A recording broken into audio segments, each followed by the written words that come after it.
إذا كان بإمكانك كتابة رسالة لنفسك بالمستقبل، شو الرسالة يلي بتوجهيها لنفسك؟ كوني قوية كتير. والله المستقبل ما بيعلمه غير الله. ثابر واجتهد. شو الشيء اللي بتعتقد إنه بيحجب عنك السلام الداخلي وكيف بتتجاوزه؟ هلا السلام الداخلي موضوع معقد. واهم شيء يعتزل المحيط. بيحجب عني سلام الداخلي انا يعني بالنسبه لي الذنب. مرحبا. اهلا وسهلا. إذا كان بإمكانك كتابة رسالة لنفسك بالمستقبل، شو الرسالة يلي بتوجهها لنفسك؟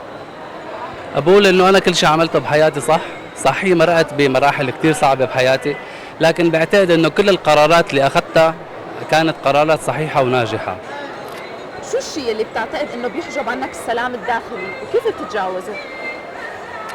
هلا السلام الداخلي موضوع معقد، يعني ما فيني اقول لك شو الشيء اللي بيحجبه، بس انا بحس انه حبس الحريات وتقييدها تقييد حريه الراي هو اكثر شيء بيحسب السلام الداخلي، لانه السلام الداخلي بنحب نحن نعبر عنه باي طريقه.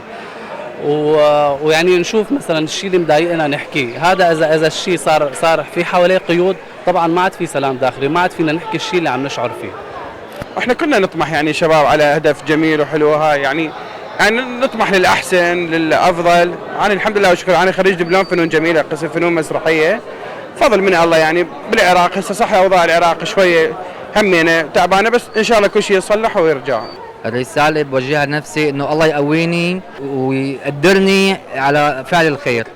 كوني قوية كتير ولا يهمك كل شي صار معك، وانسي لانه عن جد افضل شيء الانسان يعمله هو انه ينسى ويتجاهل كل شيء صاير حواليه.